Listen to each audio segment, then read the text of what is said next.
I'm Lyndey Milan, and there's nothing I like more in the cooler winter months than long, slow-cooked food. But we don't all have time for that. So I've got Philips Premium All-in-One Cooker, and I can use it as a pressure cooker, I can use it as a slow cooker, I can bake in it, I can even make yogurt in it.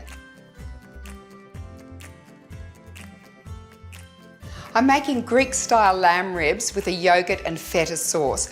But first of all, I want to turn on the cooker. I'm going to use the pressure cooking function because it's so quick. So first of all, on here, press on the icon 3 times and it comes up to saute.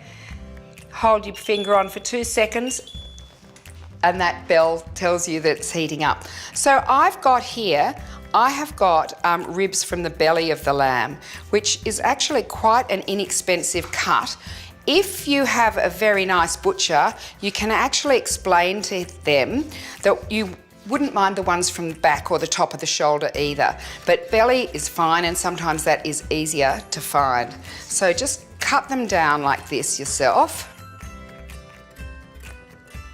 Okay, and now the marinade. So here I've got some extra virgin olive oil. Where would we be with anything Greek without extra virgin olive oil? Now I've got some dried oregano, or in Greece they would always use something called rigani, which is Greek dried oregano. I've got some beautiful dried mint flakes. Every recipe in Greece has lemon in. This time I've got lemon zest. And I've got some salt and freshly ground black pepper. And now I'm just going to rub this all over these ribs. You need to get your hands in. Never trust a cook who won't put their hands in the food. And just rub it over. Now, you can leave this to marinate for half an hour. If you've got time, you could do this overnight. But actually, you can cook it straight away. And the whole point is, this is all about quick cooking. So let's cook it quickly. All right, so this is warm. Now I'm going to pop my ribs in. So we just want to brown them. So I'll stir them around a little bit and we'll brown them for a few minutes before we just put the lid on and pressure cook.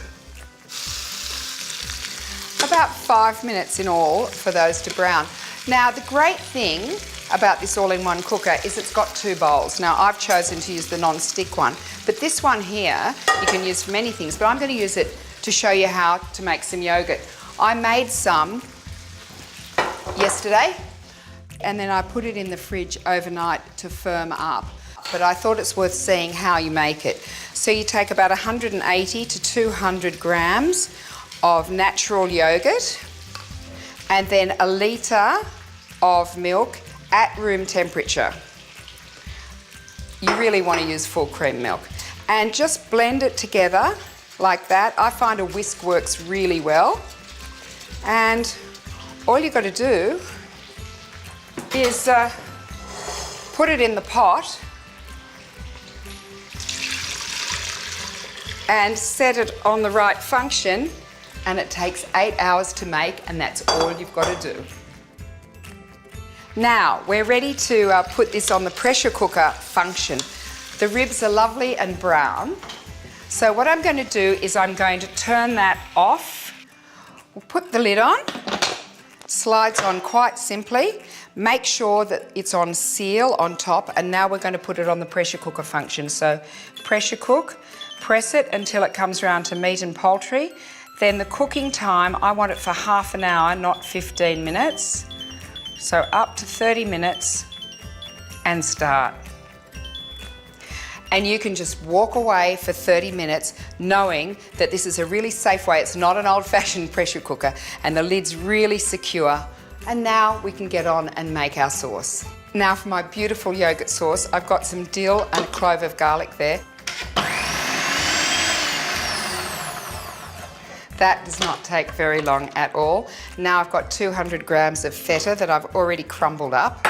And I'm just going to pop that in. I've got a teaspoon of chili flakes, leave them in or take them out, it's up to you.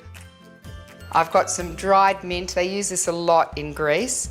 And only a little bit of salt because the feta is quite salty. Some freshly ground black pepper. And now we'll zip that all together. And now here's the yogurt that I made last night. You can see it's firmed up, it's Oh, it's absolutely beautiful. Let's just scrape that out. And now I'm just going to combine this, but not blitz it too much.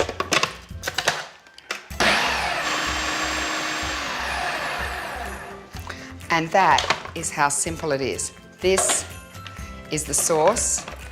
It is absolutely glorious and will complement the ribs perfectly. It's only been half an hour, plus I moved from seal to vent so that the machine could let off all that excess steam. Now I can just open it quite safely. Smells amazing. And here I have got some beautifully, beautifully cooked lamb ribs. If you wanted to, you could put something in the morning, go to work, come home, and it'll be cooked for you. It's entirely up to you. But for now, my lamb ribs are absolutely falling off the bone, and they make great finger food or an entree, but I think I'll get into it. Innovation anew. Philips.